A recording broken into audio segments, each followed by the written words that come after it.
قرآن کہتا ہے سورۃ قدر میں بے شک ہم نے اس سے اتارا شب قدر میں، اور تم نے جانا کیا شب قدر ہے؟ شب قدر 1000 مہینوں سے بہتر ہے۔ اس میں فرشتے اور جبرائیل اترتے ہیں اپنے رب کے حکم سے، ہر کام کے لیے سلامتی کے ساتھ صبح چمکنے تک۔ تو پتہ چلا کہ یہ آج شب قدر ہے، اور پتہ چلا کہ اس رات فرشتے اترتے ہیں اور جو شب بیداری کرتے ہیں ان پر رحمتیں نچھاور کرتے ہیں۔ اور میرے آقا علیہ الصلوۃ والسلام نے فرمایا اس رات میں صبح تک تجلیات الہی بندوں کی طرف متوجہ ہوتی رہتی ہے۔ اس رات ملائکہ آسمان سے اتر کر عبادت کرنے والوں سے ملاقات کرتے ہیں۔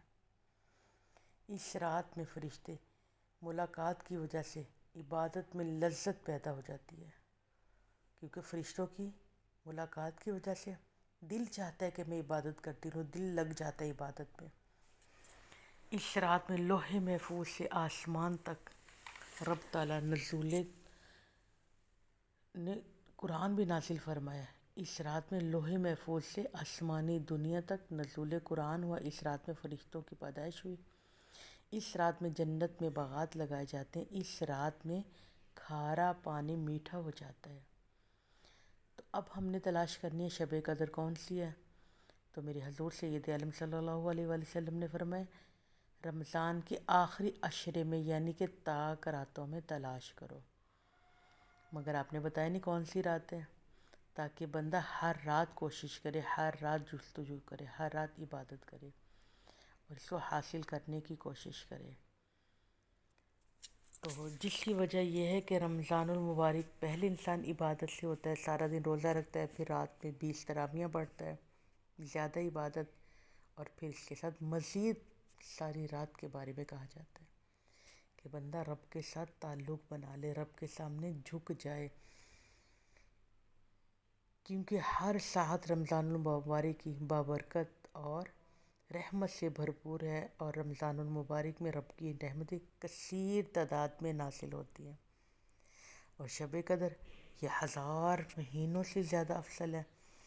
اور اس کی وجہ یہ بھی ہے کہ میری آقا علیہ الصلوۃ والسلام نے کہا تھا کہ میری امت کی عمریں بہت تھوڑی ہیں، کیونکہ گزشتہ لوگوں کی عمریں بہت زیادہ تھی۔ تو جب آپ کو یہ خیال آیا کہ میری امت کے لوگ تو پچھلی امتوں کی طرح نیکیاں نہ کر سکیں گے، آپ کا چہرہ انور غمناک ہوا، تو آپ کو خوشخبری دی گئی اور آپ کو لیلۃ القدر عطا فرما دی۔ اور حضرت علی بن عروہ رضی اللہ تعالیٰ عنہ سے روایت ہے کہ حضور میرے اکرم صلی اللہ علیہ وسلم نے ایک دن بنی اسرائیل کے 4 آدمیوں کا ذکر فرمایا جنہوں نے لگاتار 80 سال کی عبادت کی، اس عرصے میں آنکھ جھپکنے کے برابر بھی نافرمانی نہیں کی۔ ان میں سے ایک حضرت ایوب اور دوسرے حضرت زکریا، تیسرے حضرت حزقیل بن عزوز اور چوتھے حضرت یوشع بن نون علیہ السلام تھے۔ آپ کے اس فرمان پر صحابہ نے تعجب کیا، تو آپ میرے آقا نے فرمایا رب تعالیٰ کی بارگاہ میں دعا کی تو جبرائیل حاضر و عرض کی یا رسول اللہ، آپ کی امت ان کے 80 سال کی عبادت کرنے پر تعجب کر رہی ہے۔ اللہ تعالیٰ نے ان کے لیے اس سے بہتر ایک رات نازل فرما دی، پھر انا انزلنا کی تلاوت فرمائی۔ الغرض صحابہ کرام علیہ رضوان بنی اسرائیل کی عبادت گزاروں کی پاکیزگی، ان کی صوم و صلات، جہاد اور ان کے تقدس کا ذکر سن کر بےتاب ہو رہے تھے کہ رب تعالیٰ جل جلالہ نے اپنے حبیب کے غلاموں کی بے چین دلوں کو سکون دینے کے لیے جبرائیل کو بھیجا کہ ان کو پیغام سنا دو کہ بنی اسرائیل کے متقی عبادت گزار لوگوں کا ذکر سن کر ان پر رشک کرنے والے غلاموں کو خوشخبری دے دو کہ اللہ کریم نے تمہیں بھی ایک ایسی رات سے نواز دیا جس کی عبادت، ریاضت، شبیداری 80 سال کے عبادت گزار لوگوں سے بھی زیادہ زہد تقوی سے افضل ترین رات ہے۔ سبحان اللہ۔ جب لیلۃ القدر آتی ہے تو اللہ تعالیٰ جبرائیل کو حکم دیتا ہے کہ جبرائیل فرشتوں کے جھرمٹ میں زمین کی طرف پرواز کر جاؤ۔ ان فرشتوں کے جھرمٹ کے پاس ایک سبز رنگ کا پرچم ہوتا ہے جس سے یہ کعبہ کی چھت پر گاڑ دیتے ہیں، اور اس رات اللہ تعالیٰ اپنے بندوں پر نگاہ رحمت فرماتا ہے، ان کے گناہوں کی معافی فرما دیتا ہے۔ تو پتہ چلا یہ اب صرف 2 راتیں رہ گئی، 27 اور 29، اور اکثر ہم لوگ غلط فہمی میں رہتے کہ 27 ہے اور 29 نہیں ہے، یعنی کہ ہم نے 21 سے 5 راتیں تلاش کرنی ہیں۔ چلیں جی 3 راتیں گزر کے اب 2 راتیں رہ گئی، آئیں میں اور آپ ارادہ کرتے ہیں اس رات کو غفلت سے نہیں گزارنا، اس رات ہم نے خوب عبادت کرنی ہے۔ ایک اور بخاری شریف کی حدیث آگئی، لیلۃ القدر کون سی رات ہے؟ اس کے بارے میں کہا جاتا ہے کہ حضرت عبادہ بن صامت رضی اللہ تعالیٰ عنہ روایت کرتے ہیں، میں نے حضور صلی اللہ علیہ وسلم سے سنا، اپنے غلاموں کی طرف لیلۃ القدر کے بارے میں بتانے کے لیے آ رہے تھے کہ فلاں رات لیلۃ القدر ہے۔ جب آپ تشریف لا رہے تھے کہ راستے میں آپ نے دیکھا کہ 2 مسلمان آپس میں لڑ رہے تھے۔ آپ نے ان کو لڑتے دیکھ کر ارشاد فرمایا، میں تمہیں شب قدر کے بارے میں اطلاع دینے آیا تھا کہ فلاں رات ہے،